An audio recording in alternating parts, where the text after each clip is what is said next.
臭い土方を洗浄だ。取引先の部長が持っていたペットボトルの水を俺の頭からぶっかけてきた。普通だったらありえない行動だ。しかしこいつならやりかねないとどこか納得している自分がいた。その上こいつは作業着を着ている俺のことを下請けの土木作業員と勘違いしているらしい。何をやっても自分には反抗できないと思い込み、こんな信じられない行動に出たのだろう。俺の顔から水がポタポタと落ち、床に小さな水たまりを作る。呆れたため息をこらえながら、俺は取引先の部長に向かってゆっくりと口を開いた。そうですか。では今後の取引は。この後真実を知った部長は顔面蒼白になり、俺に謝罪してきた。俺は片親家庭で育った。父は俺が母のお腹にいる時に病気で亡くなってしまったらしい。なので俺は父との思い出が一切なかった。その上両親はいわゆる駆け落ち婚で、お互いの両親から縁を切られている。身重の母は誰にも頼ることができず、俺を一人で産んで育てるしかなかった。ごめんね、お金がなくて。俺母さんと一緒にいられるだけでいいよ。母は折に触れて貧乏な家庭に産んで済まないと俺に謝ってきた。だけど当時の俺は仕事で家を不在がちの母がこうして俺のそばにいてくれるだけで心底嬉しかったのだ。でも母は俺が気を使っていると思い半泣きになっていた。俺にとって父親がいない状況は当たり前だったし、生まれた時から貧乏暮らしだったので特に不満に思うことはない。だけど高校進学後は母に少しでも楽をさせてやりたいと思い、放課後はバイトに明け暮れる毎日を送っていた。そんな生活が続いたある日のこと、バイト先のスーパーが潰れてしまったので、俺は近くのコンビニで新しく働くことにした。しかしそのコンビニはかなり問題のあるところで、おいバイト、さっさと仕事しろ。店長はバイト店員たちに辛く当たる人で、採用されてもすぐに辞めてしまう人がほとんどだった。俺の場合辞めてしまうと新しいバイト先を探している間はお金を稼げないので、それはなるべく避けたい。なので店長のパワハラにも耐えて働き続けていた。その日は店長の虫の居所が悪かったらしい。掃除をし忘れた箇所があり、店長はそのことについて執拗に俺を叱った。店内に客がいようと関係ない。レジ打ちをする俺の横で店長はぐちぐちと俺を叱り続けていた。お客さんの前ではやめてほしいな、なんて思っていると、なあ君。俺ですか？そうだ。君、こんなところやめてうちで働かないか？その言葉に驚いたのは俺だけでなく店長もだ。は？ちょっとお客さん何を言って。あんたは黙ってろ。俺はこの子に聞いているんだ。紳士風の男性がじろりと店長を睨みつける。その迫力はすごくて、店長は萎縮した様子で口を閉ざした。詳しくお話を聞かせてください。おい三浦、やめるなんて許さないぞ。やめさせないならしかるべきところに訴えますよ。俺、店長から受けてきたパワハラの証拠をこっそり集めていたんです。いつか役に立つかと思って。俺の言葉に店長は顔面蒼白になり、それ以上は何も言えず黙りこくってしまった。俺はその場で店長に辞職を申し出て、店の外で待っていた紳士に詳しい話を聞くことにした。実は俺の会社の倉庫を拡充したばかりでな、現場作業員の人手が足りないんだ。お前は若いし体力ありそうだし向いていると思うぞ。正直猫の手じゃない、高校生の手も借りたいくらいなんだよ。なるほど。時給は？あと福利厚生も教えてください。お前しっかりしてるな。詳細はこの通りだ。どうだ、やるか？紳士に渡された募集要項の紙を一通り確認し、俺はうなずいて返した。よし、そういえば自己紹介がまだだったな。俺は善田だ。三浦です。よろしくお願いします。これが俺と善田社長の出会いだった。それから数十年後、俺は善田社長の会社で正社員として雇用され、30代になった現在も働き続けていた。善田社長の会社は不動産を扱っている。業界ではそこそこ大手だ。最初のうちは倉庫整理のバイトだった俺だが、高校卒業後は営業部に所属となった。そこでたくさんの経験を積ませてもらい、今はまあまあな立場にいる。おかげで給料もそれなりにもらえているし、母に楽な暮らしをさせるという願いも叶った。母は長年の苦労で体を壊しかけていた。今は俺の稼ぎで何不自由ない生活を送っているが、もし善田社長に拾ってもらってなかったら、母は本格的に体を壊していただろう。善田社長は俺の恩人であるとともに、母の命の恩人でもあった。そんな善田社長に恩を返すため、俺は今日も精一杯働いている。ある日、俺はいつもは乗らない電車に乗っていた。いつもは自分の車で出勤しているのだが、その日は車が突然故障してしまい、急遽電車に乗って出勤する羽目になったのだ。朝の通勤ラッシュは久々だったけれど、かなり窮屈だ。その上、作業着姿の俺は、スーツ姿のサラリーマンの集団からかなり浮いて見える。現場出身という理由もあり、俺は今でも現場仕事を大切にしている。機会があれば積極的に現場に赴き、自らの手で仕事をこなしているほどだ。そんな事情もあり、かしこまった場以外で俺は常に作業着を着用していた。まあ、スーツより作業着の方が楽で落ち着くというのも理由の一つだが。ともかく、その日も作業着姿でスーツの集団に紛れて電車に乗っていた。しばらく電車に揺られていると、俺の近くがにわかに騒がしくなる。やめてください。女子高生が叫びながらスーツ姿の男性の腕をつかむ。この人痴漢です。ちょっと逃げないでください。女子高生は涙目になり、ブルブルと震えながらも犯人の手を離そうとしなかった。その様子から察するに、冤罪などではなく、本当に痴漢に遭遇したらしい。電車が駅に到着すると、女子高生の腕を振り払い、逃げ出そうとする犯人。俺はスーツの集団の合間を縫い、犯人を追いかけ捕まえた。逃げんな、この変態野郎。離せ。犯人は激しく抵抗して俺の手を振りほどこうとする。誰か駅員を呼んでください。追いかけてきた女子高生の方を振り向いた。その瞬間、一瞬の隙をついて男は俺の手を振りほどき、そのまま逃げ出してしまった。待て。しかし男はとんでもなく速い逃げ足で姿を消す。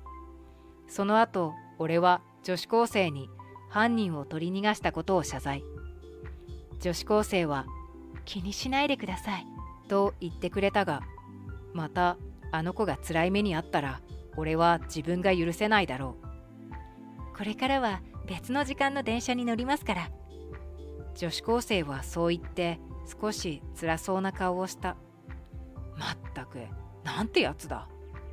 会社の最寄り駅に到着した俺はまだ犯人に対して憤っていた。やつの顔はバッチリ見たし、しっかり覚えた。今度見かけたらすぐに警察に突き出してやる。その後の午前中は取り逃がした犯人のことを思い出してはイライラして過ごした。そして昼休憩を挟んだ午後、俺はとある会社へと向かっていた。ここは俺の会社の取引先で、今日はある用事があり赴いたのだ。取引先は俺が常に作業着なのを知っているので、特に気張らずいつも通りの作業着姿で向かう。話し合いの場に向かおうと歩いていると、お前は、人気のない角から出てきた人物に俺は思わず声を上げる。なんとそいつは今朝の痴漢だったのだ。あちらも俺に気づいた様子で目を見開き、驚きの表情を浮かべている。この会社との付き合いはそこそこ長いし、社員の顔はなんとなく把握している。だけどこの痴漢野郎の顔は一度も見たことがなかった。最近新しく入ってきた社員なのだろうか。だけど取引先だろうが何だろうが痴漢は許せない。すぐこいつを警察に突き出さないと。相手も俺が目をつり上げたのを見ると通報されると思い、若干顔が青ざめる。しかし俺の姿を見ると、俺の腕を無理やり引っ張って人気のない角へ連れて行き、こう言い放った。なんだ、お前下請けかよ。ほっと安堵したような顔を見せる痴漢野郎。は？その作業着姿、下請けの土木作業員だろ。そういえば今日契約更新のためにうちに来るって言ってたな。痴漢野郎は俺の顔をじろじろ見ると、ふんと鼻で笑う。見ない顔だな。新人か？その年齢で新人とか、それ以外にできる仕事がないのか。とんでもない底辺だな。あの下請けにはお似合いか。あなたも見ない顔ですね。ああ、俺は支社での功績が認められて、最近本社にやってきたんだ。ちょうど部長の席が空いていたからな。今は俺がその椅子に座ってるってわけだ。ニヤニヤと下品な笑顔を浮かべながら、俺に無遠慮な視線を投げかける痴漢野郎。首からぶら下がっている名札を確認すると、小田野部長と書かれていた。痴漢野郎。小田野は俺にだけ聞こえる声でこうささやく。今朝のことは誰にも言うなよ。さもなければ契約更新の話はなしだ。は？俺はそれを決められる立場にあるんだよ。お前の会社、うちとの契約を切られたらやばいんだろ。路頭に迷いたくなければ俺の言うことに従うんだな。俺はこの会社の下請けではないのだが、小田野はすっかり勘違いしているようだ。そして小田野は自分の立場を悪用して俺を言いなりにしようとしている。なんというゲス野郎だ。自分のしたことをこれっぽっちも悪いと思っていない。その上こいつは下請け会社をあからさまに見下していた。俺の会社も下請け契約を結んでいる会社があるけれど、彼らのことは対等な仕事仲間だと思っている。協力し合って同じ目標に向かう仲間だと思っているのだが、小田野にとって下請けはただの召使いなんだろう。俺がギロリと小田野を睨みつけると、奴は眉をしかめる。なんだその顔は。俺に逆らうつもりか？自分の立場を分かってないようだな。俺は。お前ら下請けは俺より下の立場なんだよ。そして小田野は持っていたペットボトルの蓋を開けると、臭い土方を洗浄だ。なんと中身の水を俺の頭にぶっかけたのだ。あまりにも信じられない行動に俺は呆然と立ち尽くしてしまう。土方のくせに俺に歯向かおうとするんじゃねえよ。その目から心底俺をバカにしているのが伝わってきた。俺の顔から水がポタポタと落ち、床に小さな水たまりを作る。俺は呆れたため息をこらえながら小田野に向かってゆっくりと口を開いた。そうですか。では今後の取引は中止だ。はあ？ああ、失礼しました。自己紹介がまだでしたね。俺、こういうものです。顔から水を滴らせながら、俺はにこりと笑顔を浮かべて名刺を差し出す。いぶかしげな顔で名刺を受け取った小田野は、は？社長？ええ、あなたの会社の取引先である善田不動産の社長を務めております。俺が正体を明かすと、小田野は目玉がこぼれ落ちそうなほど目を見開いた。善田社長に拾われ、正社員として働くこと数年。ある日、俺は善田社長に呼び出され、とんでもないことを宣言された。今日からお前に社長教育を施す。は、社長、とうとうボケましたか。失礼な。お前にその素質があると分かったからこうして呼び出したんだ。前田社長には子供がいない。次の社長を任せようにも後継者がおらず迷っていたらしい。そこにやってきたのが俺。俺はただの高卒でバイト上がりの社員だが、前田社長は、俺がお前に声をかけたのも過去の俺にそっくりだったからだよ。と言っていた。前田社長も昔は相当苦労していたらしい。そんな社長は俺を引き取り育てていくうちに社長の素質があると感じ取ったのだ。素質？ああ、お前には他人を思いやる気持ちがある。お前ほど他人を思いやり、他人のために行動できるやつはこの会社にいないよ。母親と一緒に苦楽を共にしてきて自然に身についたものなのだろう。前田社長の言うことはよくわからなかったが、社長になれるというなら断る理由はない。俺は母に楽な暮らしをさせてやりたかった。そのためにはお金はいくらあっても困ることはないだろう。その後、俺は前田社長の下で本格的に社長教育を受ける。会社内では最初、俺を次期社長にすることに反対する人も多かった。だけど、俺が必死で努力して結果を出す姿を見て、だんだんと周りも納得し始めてくれた。そして去年、俺は社員全員から賛同され、社長に就任したのだ。支社からやってきたばかりのあなたは、俺が社長だということは知らなかったようですね。小田野は俺の正体を知り、ブルブルと体を震わせている。それもそうだろう。小田野の会社にとって、俺の会社は大口の取引先だ。俺の会社との取引が中止になったら、経営が悪化するだろう。申し訳ございませんでした。何卒お許しを。顔面蒼白になり、その場に土下座する小田野。俺はそんな彼に大きなため息とともにこう返した。いや、あなたが何をしようと、俺はもともとこの会社と取引を中止するつもりでしたよ。は？この会社、悪い噂が流れてるんです。部長なら知ってますよね。顧客に不正を働いていたことを。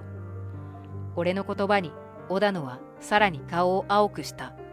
その様子を見るに、どうやらしっかり把握しているようだ。先日、この会社の担当者から俺に直接相談があった。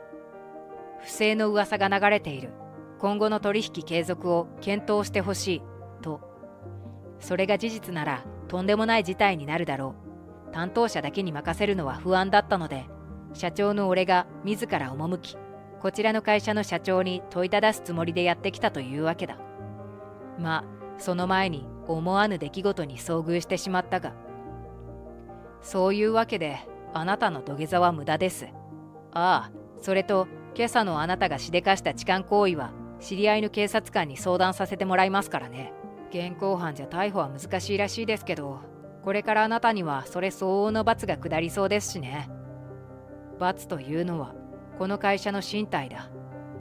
不正の事実が本当なら、最悪の場合、会社は倒産だ。小田野も無事では済まされない。それを察したのか、小田野はその場に崩れ落ちてしまった。その後、俺は社長を追及。